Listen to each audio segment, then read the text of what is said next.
Assalamualaikum warahmatullahi wabarakatuh. Ya teman-teman, hari ini kita akan belajar apa itu ERP. ERP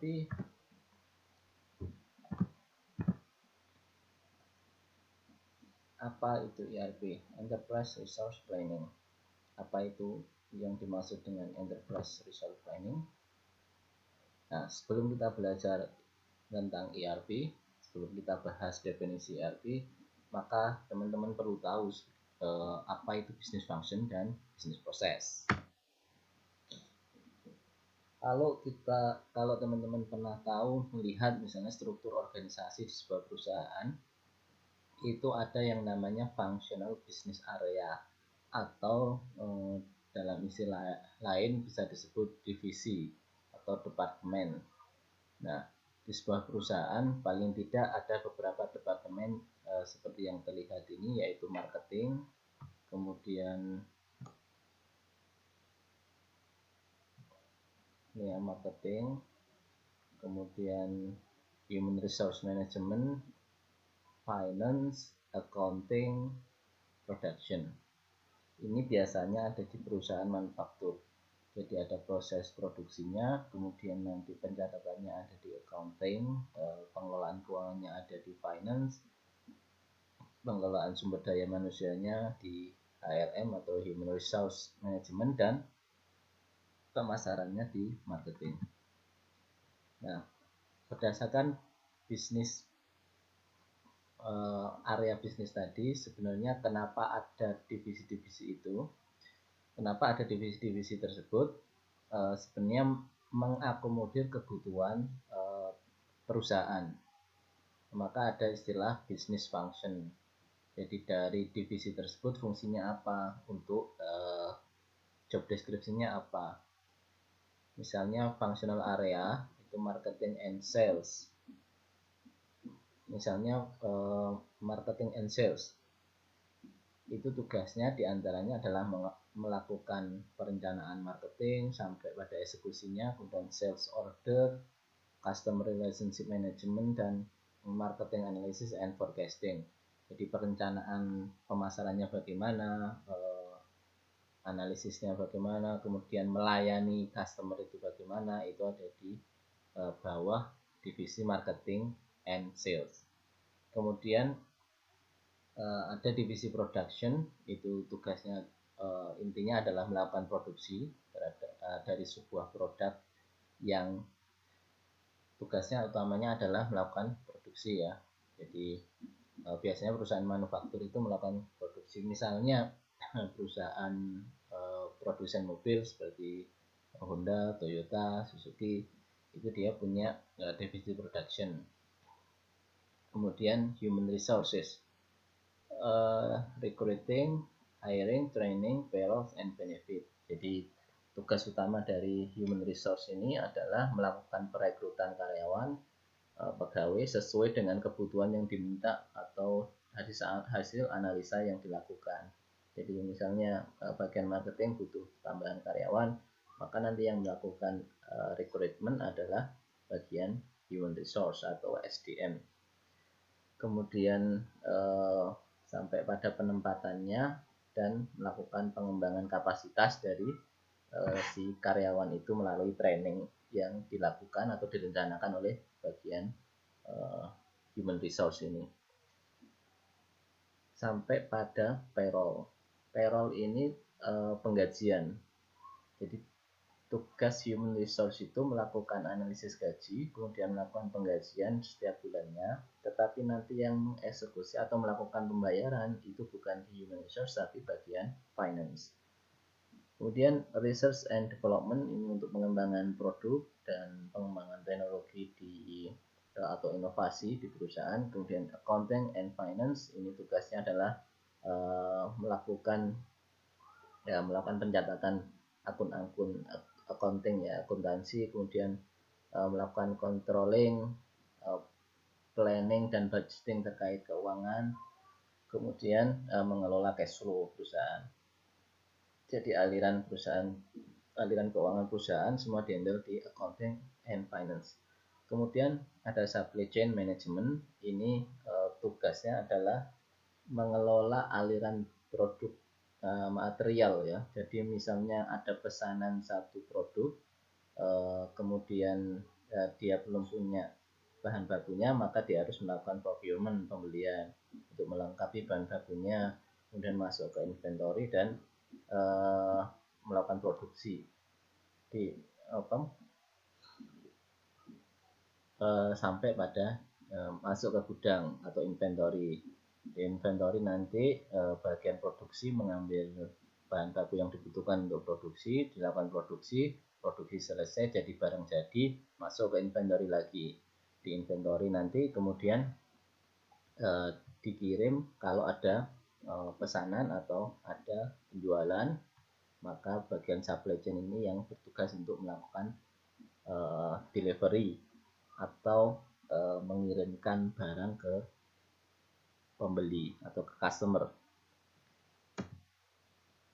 Nah, ini contohnya kalau bisnis digital ya, Tokopedia itu paling tidak punya beberapa divisi, antara lain ada divisi customer service, kemudian divisi IT, desain grafis, kemudian quality control, mobile, marketing, dan finance. Kemudian ada human resource development. Nah, kalau secara lengkap ini strukturnya mulai dari komisaris utama, direktur utama.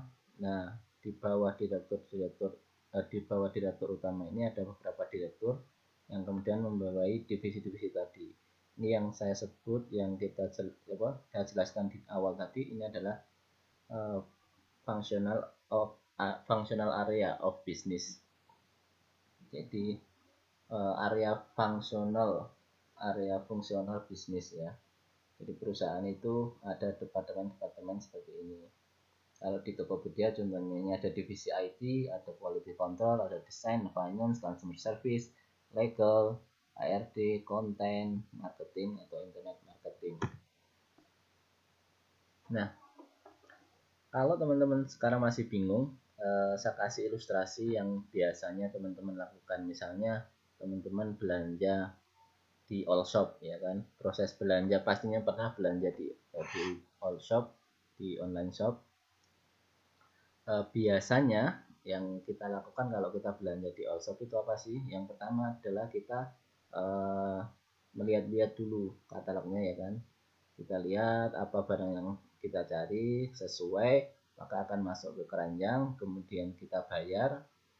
Setelah itu pihak dari marketplace akan melakukan checking apakah sudah dibayar atau belum. Kalau sudah terkonfirmasi sudah terbayar, maka dilakukan proses penyiapan barangnya. Setelah itu dilakukan pengiriman. Setelah dikirim, maka barang diterima oleh pembeli. Nah, ini adalah satu proses yang disebut proses penjualan. Nah, proses penjualan itu bagian dari proses bisnis. Nah, apa itu proses bisnis? Nah, ini saya akan jelaskan berdasarkan diagram yang ada ini. Jadi, proses bisnis itu proses yang berlangsung di dalam satu perusahaan itu, di internal perusahaan itu bagaimana. Dimulai dari customer datang bawa order, kemudian ada order request. Nah, ini mulai pencatatan ya. Kemudian dari order request itu kemudian ada pengambilan keputusan. Ada pengambilan keputusan apakah perusahaan atau toko ini atau perusahaan ini dapat memenuhi order yang diminta oleh customer. Nah, kalau barangnya itu ready stock, stoknya ada, maka langsung saja barang dikirim ke customer.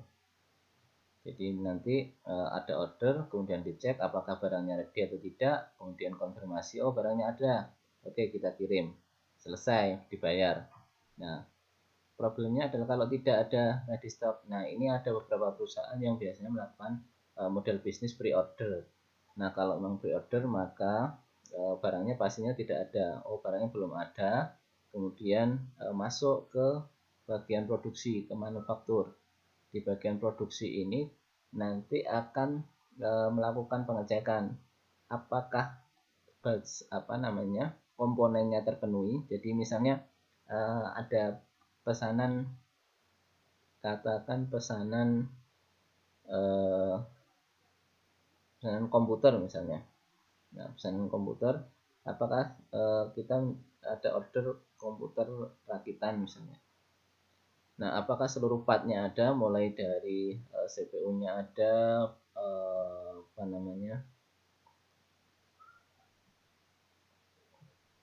apakah mulai dari prosesornya ada, kemudian harddisknya ada, motherboardnya ada, dan seterusnya. Nah, kalau belum ada satu part atau beberapa part yang belum terpenuhi, yang belum ada, maka bagian produksi akan membuat part request. Part request ini nanti masuk ke ke supply chain atau ke bagian procurement. Nah, bagian pembelian akan melakukan pembelian komponen. Setelah itu komponen akan dikirim ke inventory. Di inventory masuk gudang, kemudian masuk ke bagian produksi. Setelah itu di bagian produksi akan ngecek lagi apakah seluruh komponen sudah terpenuhi. Kalau sudah, kemudian bisa dilakukan produksi. Setelah itu kita akan cek apakah sudah bisa dilakukan produksi. Kalau sudah, maka dilakukan produksi, barang jadi, kemudian dikirim ke customer. Nah, kalau ternyata partnya itu nggak ada, sudah request part, kemudian ternyata nggak ada di supplier, artinya apa? Artinya produknya tidak bisa dibuat, sehingga dilakukan order rejection atau ordernya ditolak. Jadi pertama dicek, oh nggak ada suku cadangnya, suku cadang kita nggak punya supplier, barang ini sudah nggak bisa diproduksi. Nah, kita bilang ke customer ini tidak bisa diproduksi, maka ordernya ditolak, gitu ya. Nah,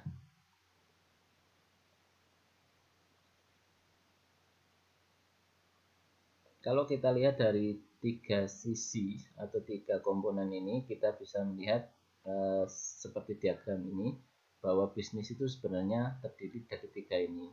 Apapun bentuk bisnisnya ya, baik itu manufaktur atau jasa atau supplier.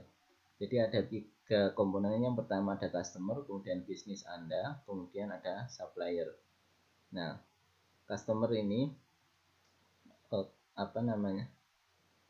customer ini melakukan order, kemudian seperti tadi dilakukan perencanaan produksi, kemudian dicek komponennya ada atau tidak, dan seterusnya.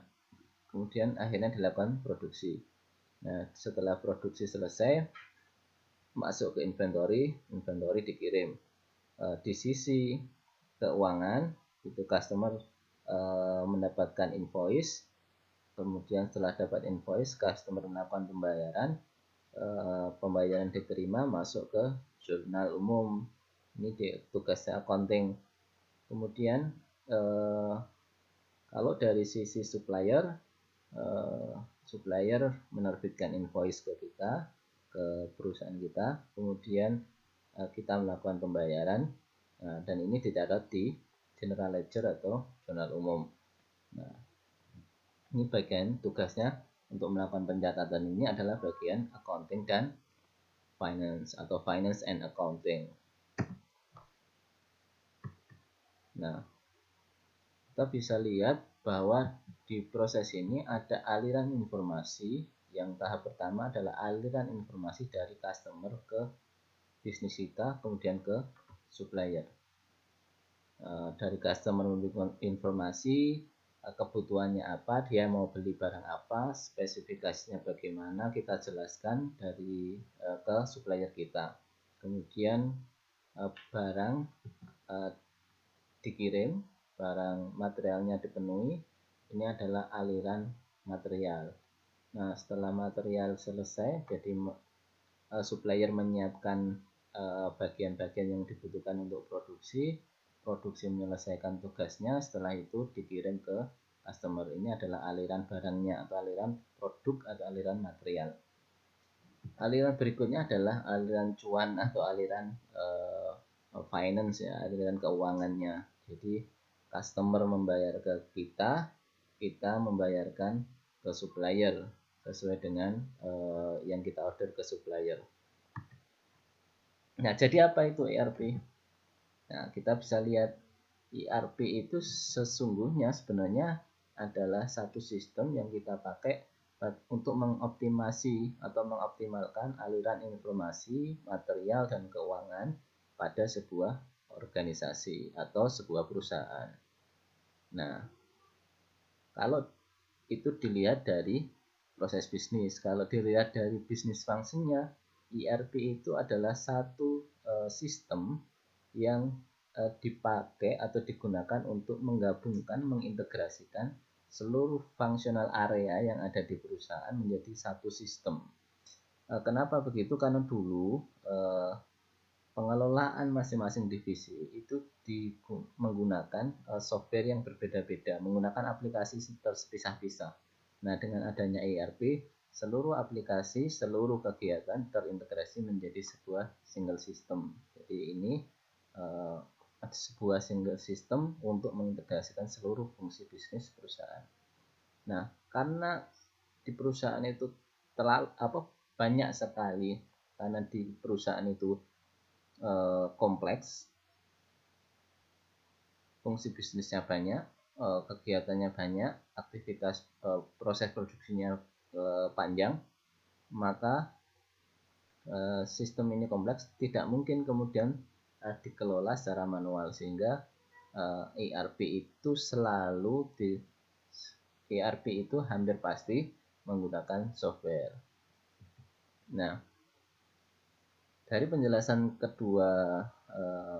dari dua penjelasan tadi, maka kita bisa simpulkan apa itu sebenarnya ERP. ERP itu adalah software, ya, sebuah software yang digunakan untuk mengoptimalkan aliran informasi, material, dan keuangan pada sebuah perusahaan melalui integrasi seluruh fungsi bisnis ke dalam single system. Gitu. Jadi intinya ada 3 yang kita optimasi, yaitu aliran informasi, material, keuangan. Pakai apa? Pakai software, satu software yang mencakup seluruh fungsi bisnis yang ada atau seluruh divisi yang ada di perusahaan.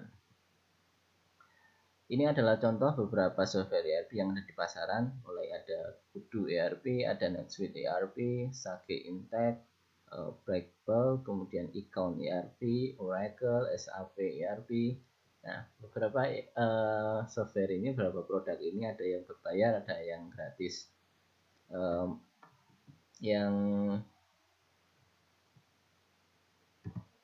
Nah, ini contohnya tampilan tampilan awal untuk aplikasi Odoo ERP. Di sini kita lihat masih ada beberapa aplikasi yang tidak tampak. Jadi nanti ada aplikasi untuk sales, ada operation, kemudian ada finance, kemudian ada yang lain. Nah, ini jadi satu ya.